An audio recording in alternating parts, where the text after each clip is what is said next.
Hello everybody, welcome back to my YouTube channel. Today I'll be outlining the process for texturing some rocky hill terrain for Conquest Reforged 1.19.2. This tutorial will actually only include the base terrain texturing, so nothing like foliage or trees will be included in this tutorial, but there'll definitely be one, which I'll make later for that, because I think it's such a detailed and complicated topic it really deserves its own video.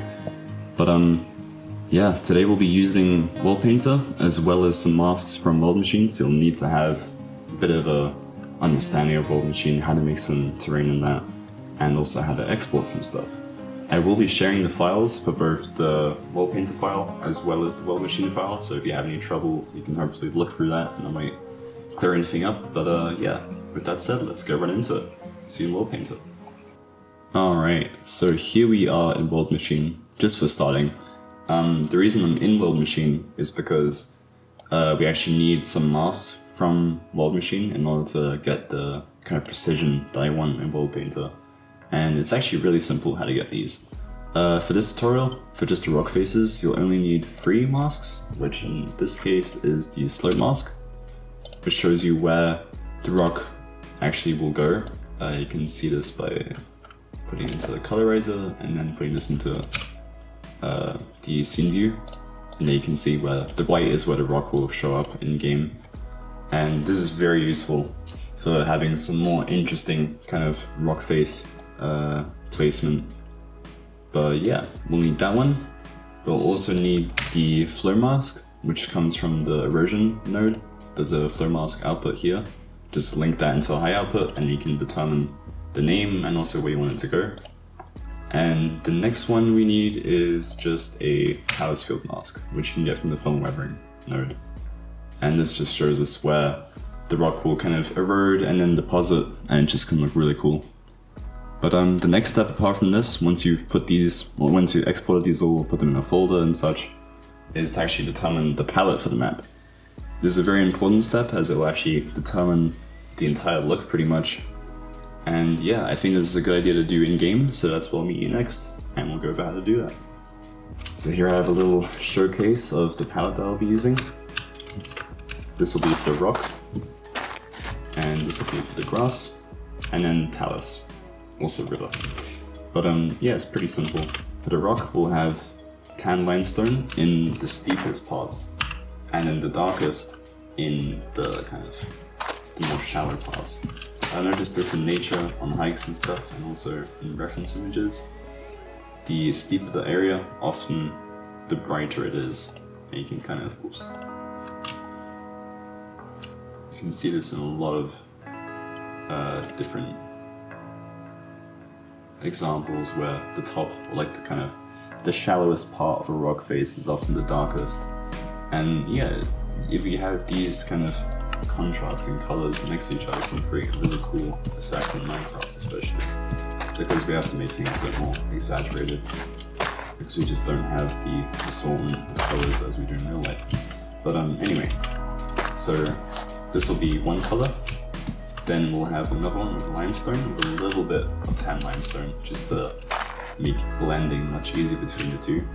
Then weathered dacite with a bit of gneiss. I'm not really sure how you say that one, but feel free to correct me in the comments.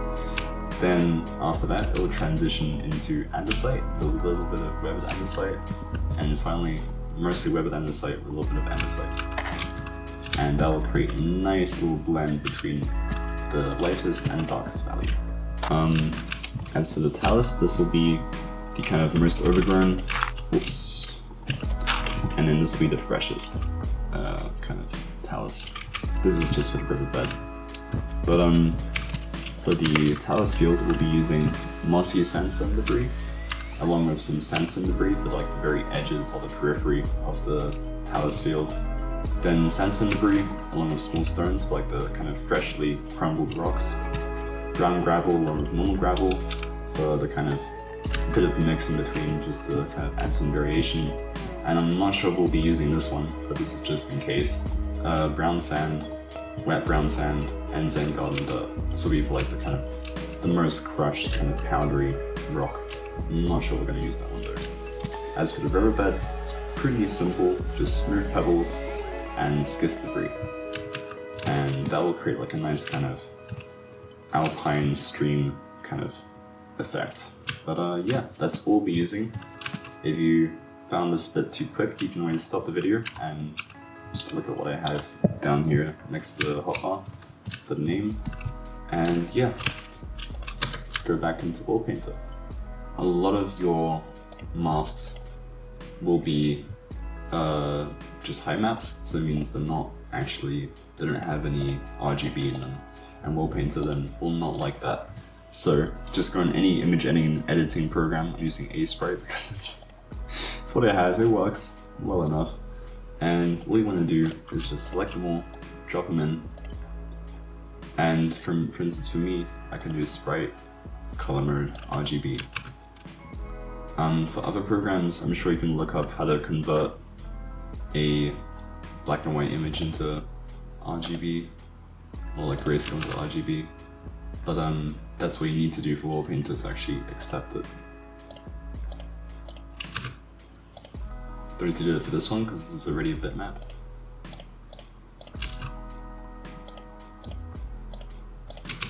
Okay, once that's done, you can go back into Worldpainter, edit, import maskers, terrain, or layer. I'm going to use the slope one. I would recommend naming them so you actually know which one's which. And that looks all good. Press OK. Taking a sec.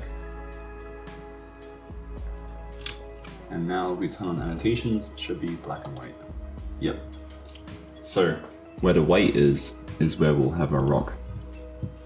And where the black is will just be like grass and other stuff. So just to isolate, this, we'll be turning the water already, so it's easier to remove the mask.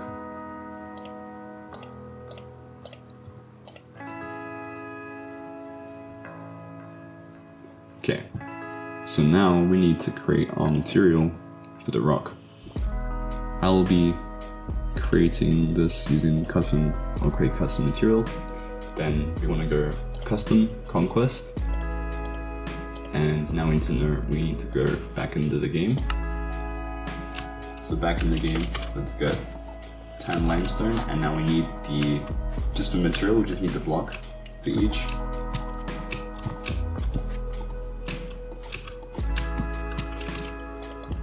And that's it. So first, 10 underscore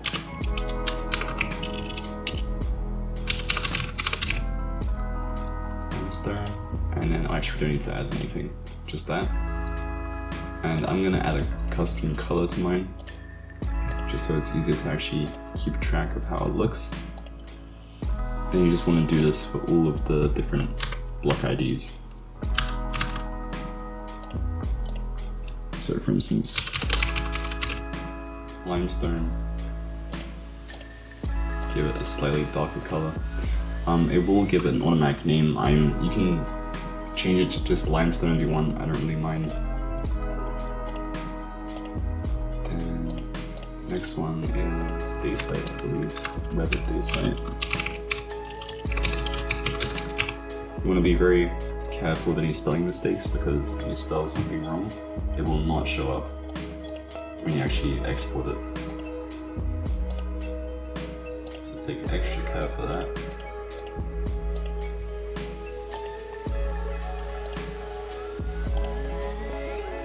Next one is gneiss.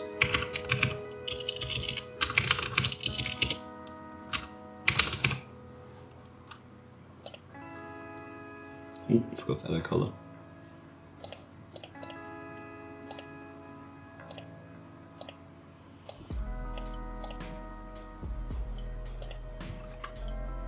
And what's the next one? Andesite.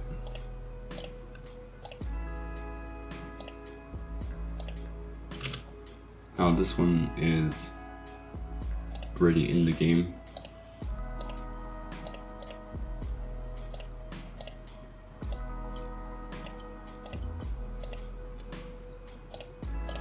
And then now the last one is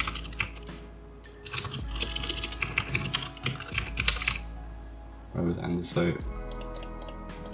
give that just black so it stands out. And okay, now you need to do the exact same for all of the layer or slab forms, and I'll showcase it for the first one, but then you can do the rest by yourself. So you want to go layers, go to the plus sign, add custom ground cover layer, then just name it, click smooth. I showed you how to get this option in the last tutorial, and I would recommend giving them the exact same color if you can. And then just click this edit button, custom Conquest, 10 limestone slab, and now click the plus, do layers, and 8, press OK, and then this will show up as this basically. Oh, I actually forgot to add the different variations. So let's go back to terrain, a custom terrain. Let's edit this one. We have to go complex, add material, custom Conquest, 10 limestone. And now we can change the kind of occurrence of this. So I want it to be I want to have a little bit of 10 limestone. So let's do like 200 or so. We'll see how that looks in game. That's the thing with this, it's really best to just give it an estimate and then you can eyeball it when you actually get into game. We have a day site, complex, add material. What do we want with this one? I'll add actually a little bit of limestone into this as well.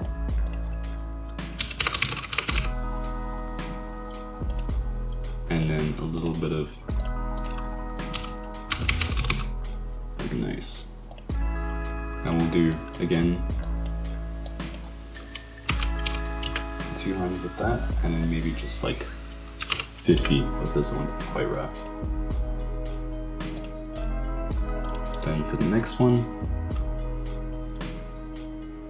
yeah, actually we don't need this one. Yes. Then this will be the andesite. We'll add a complex. And give it a little bit of the rabbit dacite.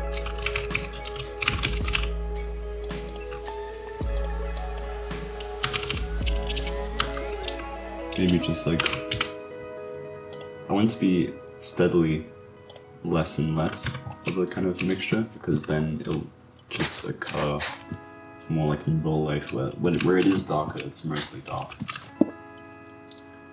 And for this one, again, complex, add material. Actually, we don't need to do that because it's just more andesite.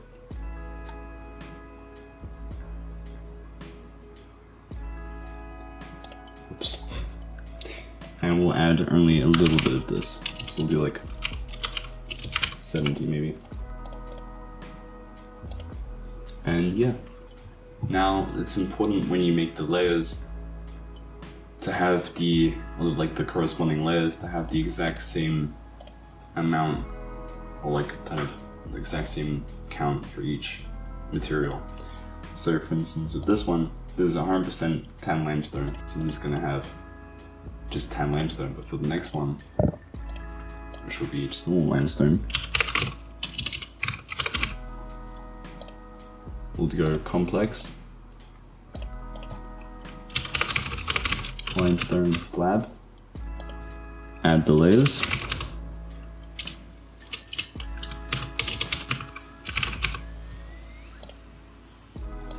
eight, and then add another one, which will be the 10.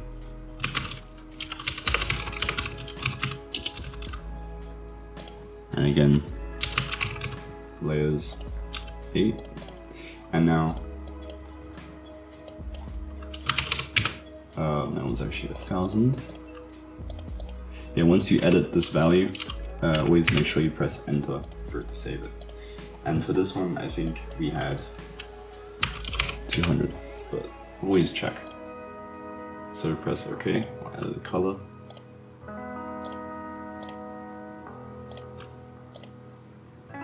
And we go back to the terrain, edit, and yeah, 1200.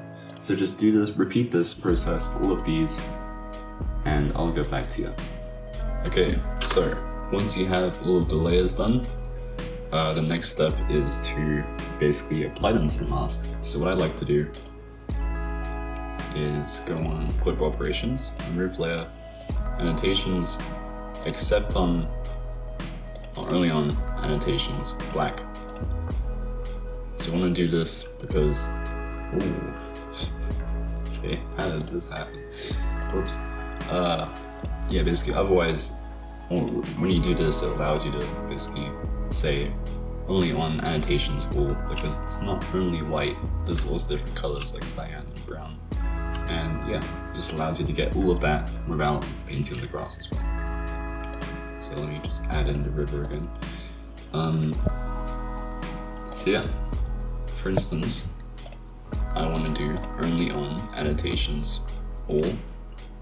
I like to turn off the annotations on viewing so I can actually see where I'm pasting.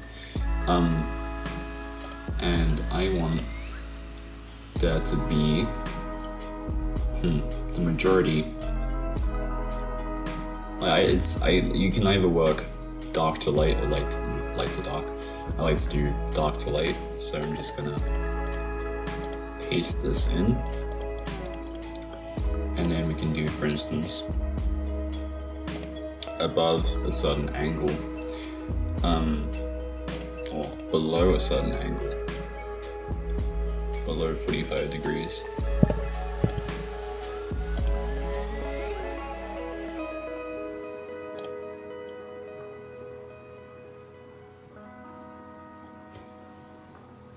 It's taking a sec.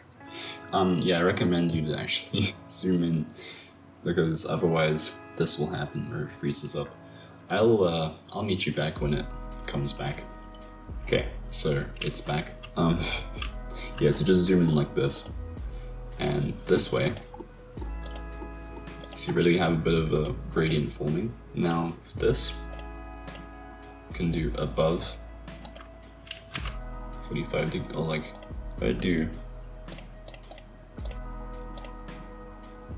above 49, let's say.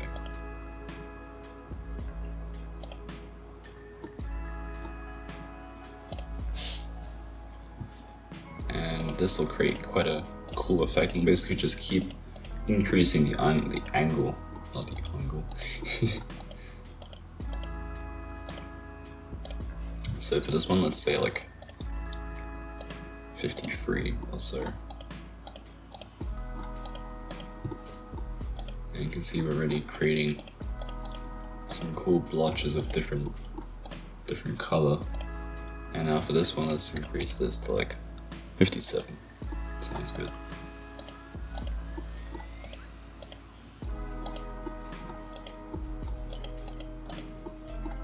And yeah, when we go into this view, you can see really have some pretty cool little blotches forming. I would say that this might be a little bit heavy on the andesite, but we'll see how it looks in game. That's always how it is. There's no really strict formula to this. It changes depending on the terrain as well. Like if it's a terrain piece which has a lot of steep angles, you want to accommodate for that in case, like in this case for instance, there's a lot of, less steep, kind of more shallow angles, which makes this approach maybe not work as well as we'd hoped. But it's really just about trying out, having a look at it in game, and then adjusting. But the next step for this is to just export it. I would also, before we do this, I would add in the grass, so let's actually do that. Custom ground cover layer. Actually, you know what, to practice some good organization, I'll show you exactly what you can do. let's name this one grass layer. I like to give my colors a nice kind of natural, kind of like a satellite image, I guess you could call it. Those kinds of colors. And then let's just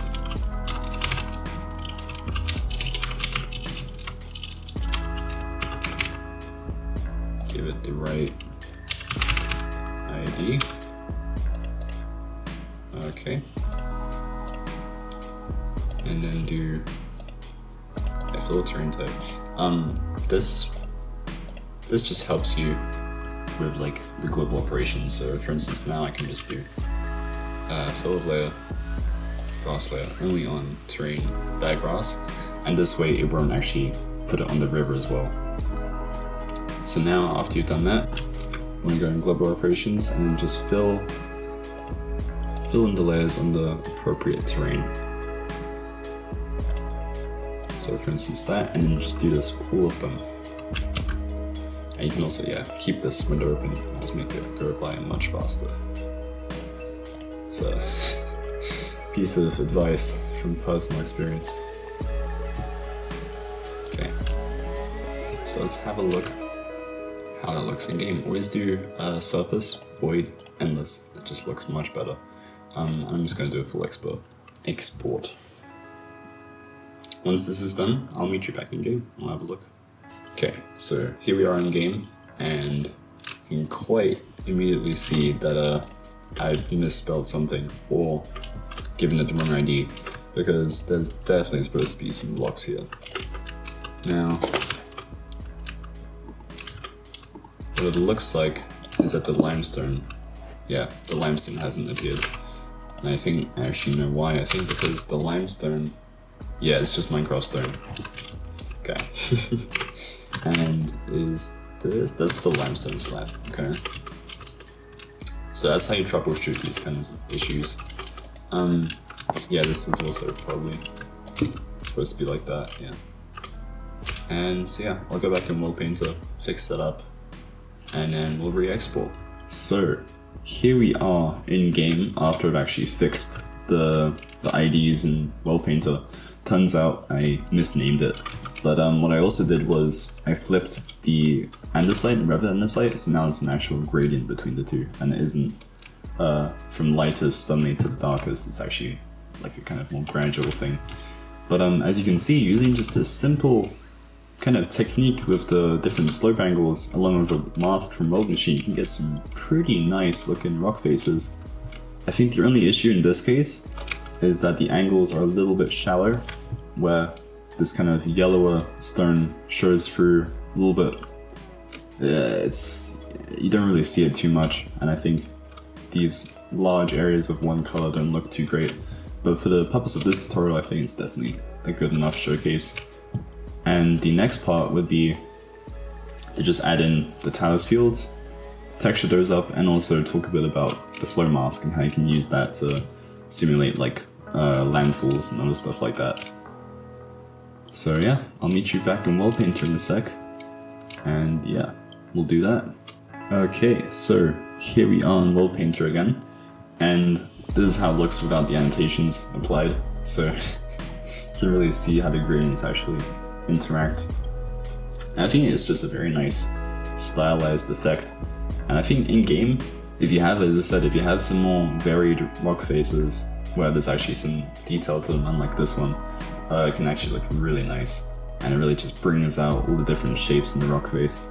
But to bring them to the next level, we're going to be adding some talus fields beneath them, where the rock is kind of crumbled and eroded and piled up in these little talus fields. So to do that, we're going to use again a Worldmachine mask. So import mask as terrain layer. I already have the folder open. So talus, and then just open and click OK. And now that's loaded, we go annotations, show, and then there you go. This is basically where all the color is where there's a talus field. And to make this actually more easy to kind of understand, I'm going to remove the black.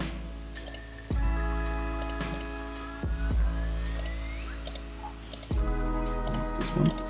And here we can already see how that's going to look a bit more. Or have a better idea of how it's going to look.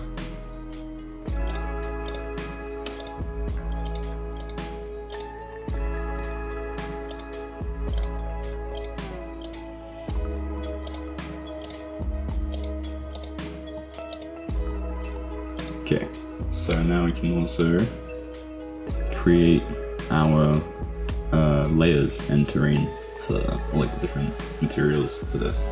So in order to do this, I'm going to go back into the game and we will have a look.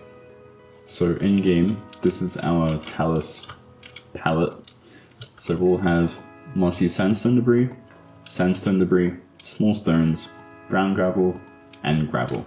I don't think we'll actually be using this one. You can if you want, but I think this will just look a little bit too out of place for this palette that I have. But feel free to create your own one and also use a different color. I think having contrasting talus fields can actually look really cool. But I think for this terrain piece, we'll just go with this. So just get all the layer IDs out as well. And we'll keep the game open while we do this, just so we can refer really quickly to the names. But yeah. So back in Worldpainter, we'll first create the terrain, create custom material, because it's always easier to have a kind of the actual material underneath it as a block. So it's very easy to actually do this in global operations, to just do like place this layer on this material and just makes it easier. But it also has the effect of actually being consistent, because if it's a steeper talus field, you will have the underneath block showing through sometimes. Like if the layer only comes up till here, you'll see the block beneath it or like behind it.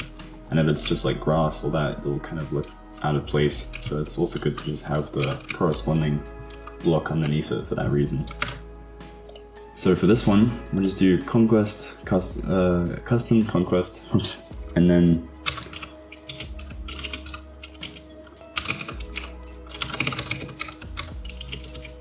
mossy sandstone debris. Oh yeah, we don't need this actually. Okay, I should do complex because I want to have normal sandstone debris as well, but very rarely.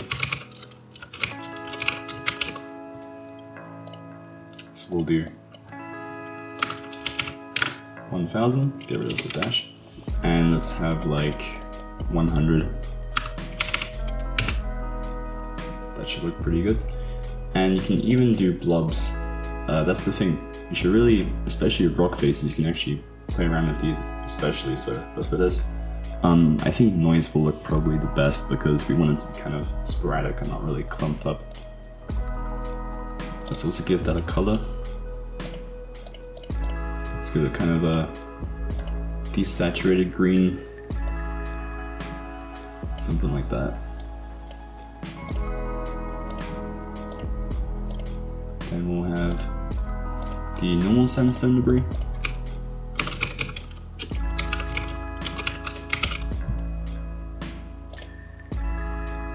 As well as, let's add a little bit of the small stones.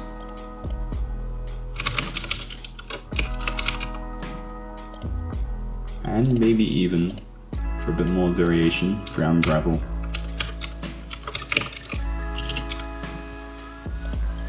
But I want that to be a very small amount of brown gravel, so we'll have 1000, let's do maybe like 300 for that.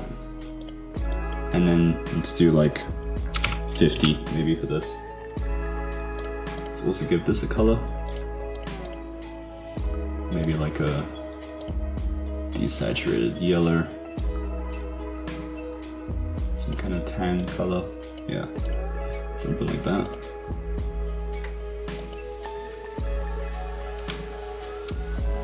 And then precast material, complex.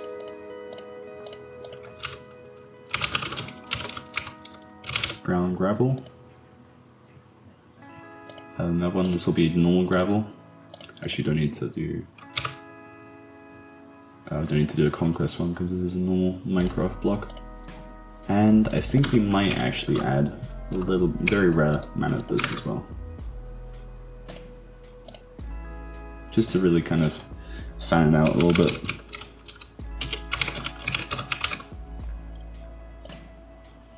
So let's do 1,000.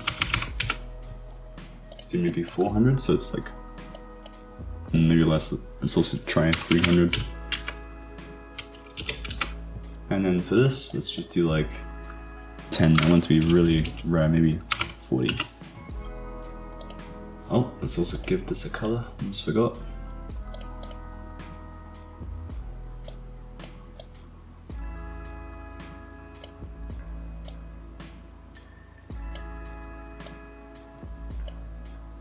Something like that. Should be good. And yeah, that should be all we need for the talus. Yep. And now let's apply it. So, for the annotations, we can see, I think here's a good example. White is where we'll have the largest amount, like the biggest rocks. Then it goes light gray, cyan, brown, and then green. So we'll just we'll do fill terrain type. Let's actually turn off annotations so you can see this better. Global operations, which is Control G if you didn't know. Fill terrain type. Sandstone debris, only on annotations, white. Then we should be able to see it. Let's do remove layer. Let's remove all the layers on all of the annotations, because otherwise they will conflict with the layers we'll have on top of it, and then none of them will spawn. That's just something that happens in the export process, and I learned that the hard way. So don't make that mistake. Just remove all of the layers you have on the annotations, and that way when you put anything new on it, it'll actually show up when you export it. So here we can already see the nice color showing through. So then the next one will be fill terrain type, brown gravel, only on annotations, light gray. I'll also do this on annotations cyan, which is the next color, just so we have a bit more of the nice brown gravel. And then finally, sandstone, annotations brown and green. What you might also do, this takes a lot of time, but if you really want this to look really good, you can even go in by hand. I'll show you, I'll do this over here. Yeah, you can even go with the terrain type and custom terrain. Let's say I want a bit more of this nice smaller gravel. We can go in the spray, only on terrain, custom, sandstone debris, and we can kind of spray it a bit more just to feather it even more like that. And this will create a really nice gradient. And yeah, we'll see how that looks. Now the next thing is to create again the corresponding layers.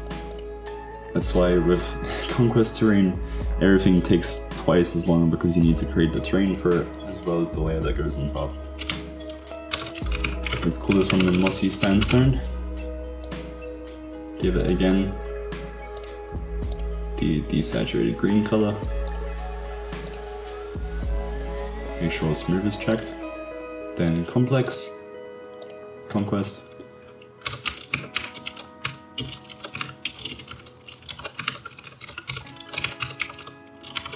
Remember the layer, otherwise it won't spawn up as layer. And then layers 8, then add again.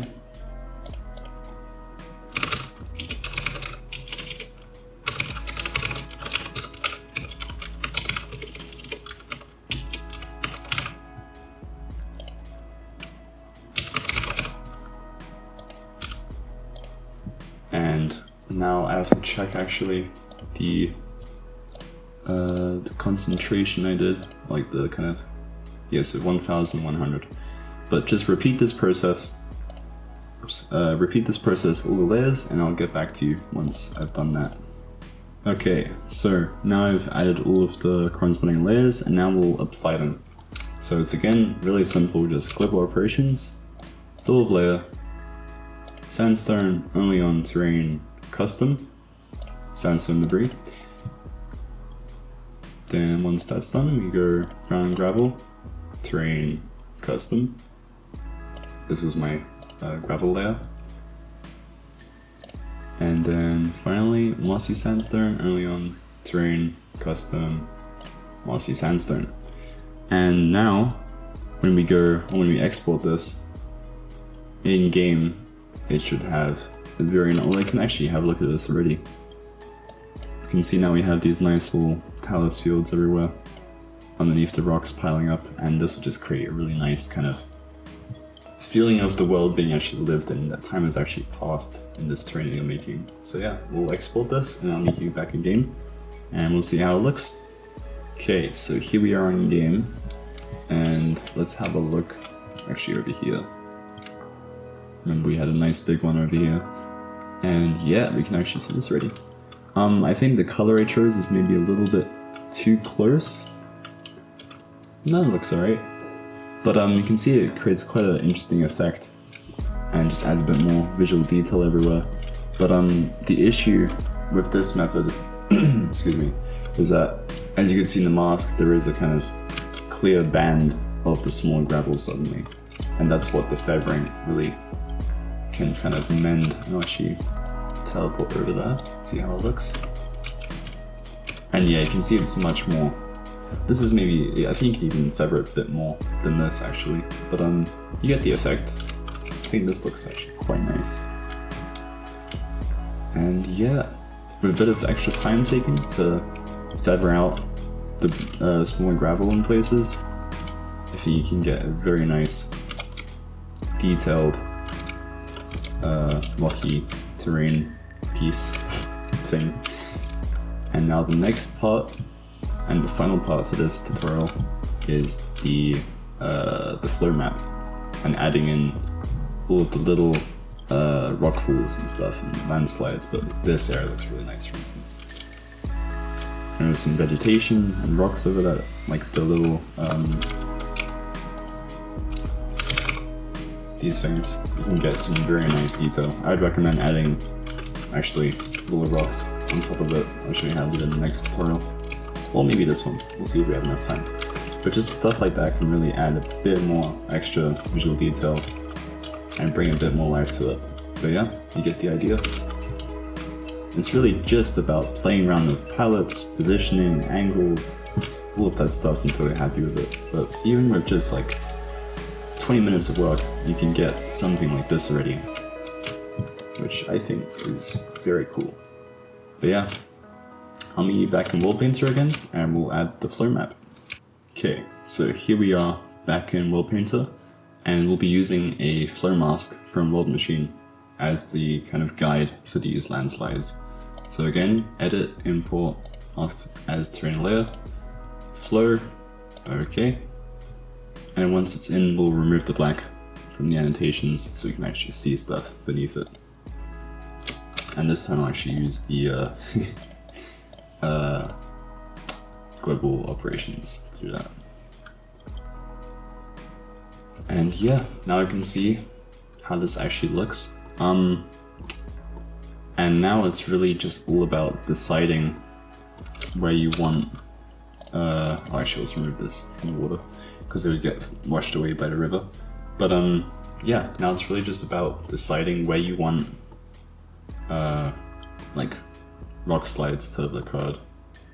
And just for the sake of the tutorial, let's say I want this part to be like a rock slide. So we'll again use the same terrain pieces, whatever, materials. And yeah, I'll start with the actual terrain beneath it. So I think this was just light gray, there's a little bit of white, okay. Annotations white, and it's really just all about tracing it.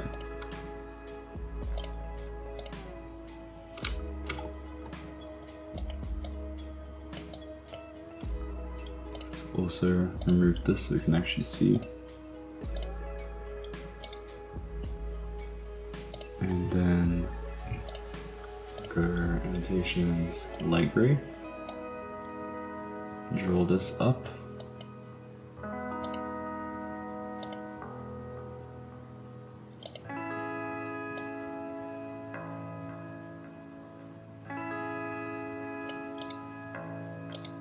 something like that.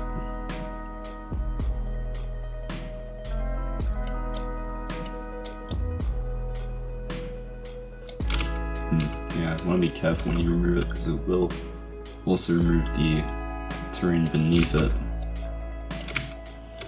Let's also have it over here.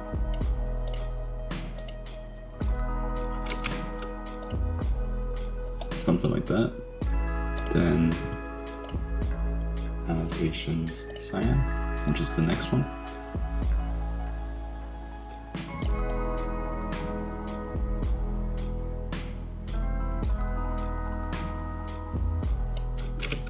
I want to be careful around here because it branches into another one.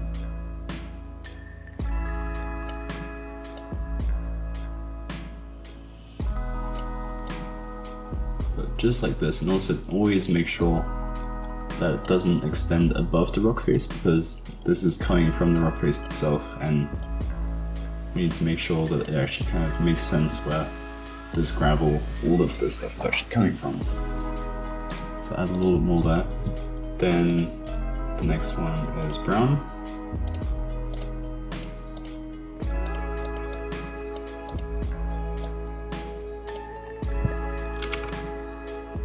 Here I might just want to actually spray it a little bit. I'll do something of less intensity.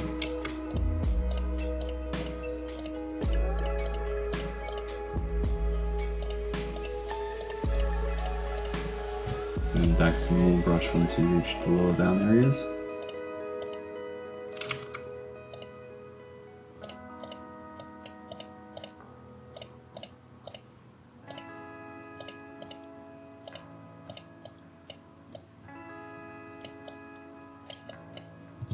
And then on green, we'll go with the mossy sandstone debris. And yeah, on the rock face, I'd be quite sparing with it because we want it to look still more rocky, but having hints of green in a rock face can really add some extra detail to it. So I think I'll go in with the spray can again for those areas. And just a little bit of it. And yeah, we'll see how that looks.